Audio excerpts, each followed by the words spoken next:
On retrouve Marc Bédard, président et fondateur de la compagnie électrique Lion. Bonsoir, Monsieur Bédard.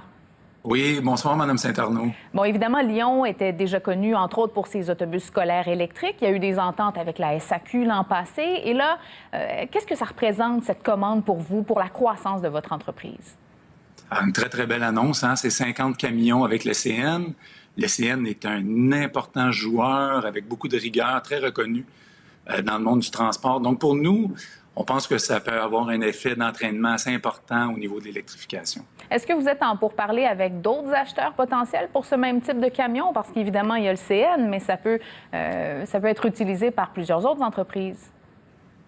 Beaucoup d'entreprises, en fait. On a déjà des camions d'autres types là, qu'on appelle des camions porteurs, des Lion 6, des classes 6, des classes 8.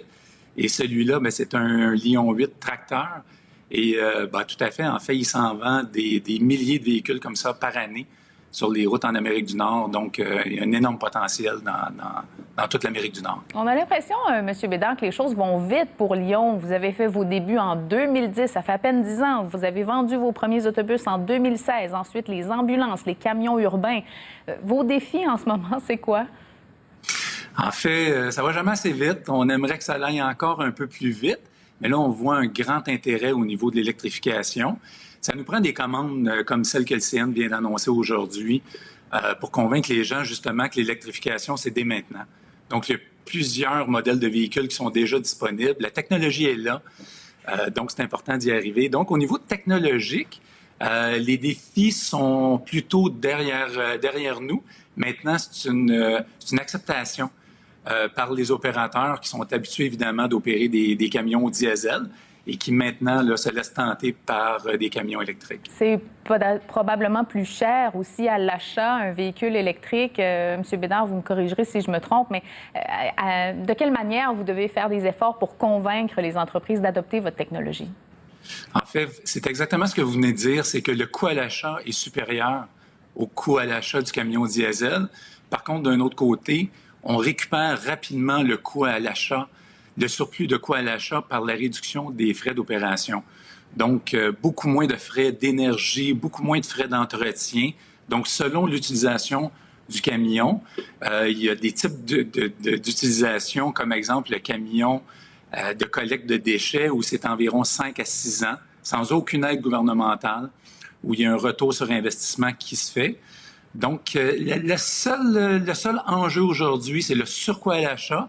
Mais quand on regarde le coût de propriété du véhicule sur toute la durée de vie, bien, c'est positif dans presque tous les cas. Vous parliez à l'instant de camions de collecte de déchets. Vous en avez vendu récemment là, aux États-Unis. Vous en êtes où dans le développement de ce marché américain? En fait, ça va vite, ça aussi. Vous disiez au début de l'entrevue que ça allait vite. Ça va très vite. Le camion de collecte de déchets, là, c'est un très bel exemple. Alors, le type de camion que le CN vient d'acheter aussi, c'est un camion qui est très populaire aux États-Unis. Donc, le marché américain, pour nous, vous savez, hein, c'est notre plus gros marché jusqu'à maintenant. Et c'est principalement la Californie. Mais là, on voit beaucoup d'autres États qui sont en train d'emboîter le pas. Donc, on souhaite également que le Québec, qui est déjà un allié important pour nous, là, aille beaucoup plus loin là, dans son plan d'électrification qui devrait être annoncé dans les prochains mois. Puisqu'on parle du marché américain, M. Bédard, on croit comprendre qu'il y avait des démarches avec Amazon qui veut électrifier sa flotte de véhicules. En fait, on a des démarches avec à peu près toutes les grosses flottes américaines en ce moment. Alors, il va y avoir des contrats qui devraient être signés. Effectivement, mais les grandes flottes auxquelles vous pouvez penser, on est en négociation avec ces flottes-là en ce moment. Avec toute cette demande, M. Bédard, est-ce que vous approchez de la capacité limite de votre usine à Saint-Jérôme? Est-ce que vous songez déjà à construire des usines ailleurs? On songe à construire des usines ailleurs. D'un autre côté, malheureusement, on n'est pas rendu encore à la limite de la capacité de l'usine à Saint-Jérôme. Vous savez, on peut faire 2500 véhicules par année à notre usine de Saint-Jérôme. Donc, il y a pas mal de place là, pour la croissance. Ça va prendre plusieurs annonces à 50 véhicules pour arriver là, mais déjà, effectivement, on a des plans pour commencer à regarder d'autres usines. On pense que quand le marché va éclater, ça va aller plutôt rapidement. Bon, avec des annonces comme celle d'aujourd'hui, évidemment, ça va faire rouler votre usine plus rapidement, si vous voulez. Est-ce que ça a été difficile de maintenir la main-d'œuvre ou de recruter, entre autres, avec le contexte de la pandémie? Absolument. Vous savez, nous, pendant quelques semaines, on a été fermés également, comme la majorité des entreprises.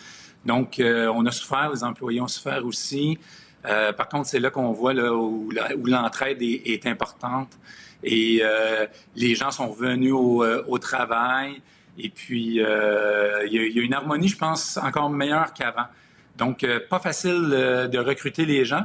Par contre, le taux de rétention est très, très bon. Et le type de véhicule qu'on fait également, je pense que les gens dans la ligne de production là, aiment le produire. Et ça, c'est excitant. Je pense que les gens rentrent au travail et ont du plaisir. Puisqu'on parle de la pandémie, est-ce que vous avez eu, comme plusieurs autres manufacturiers, des difficultés pour l'approvisionnement? Vous avez beaucoup de fournisseurs et de sous-traitants québécois, entre autres.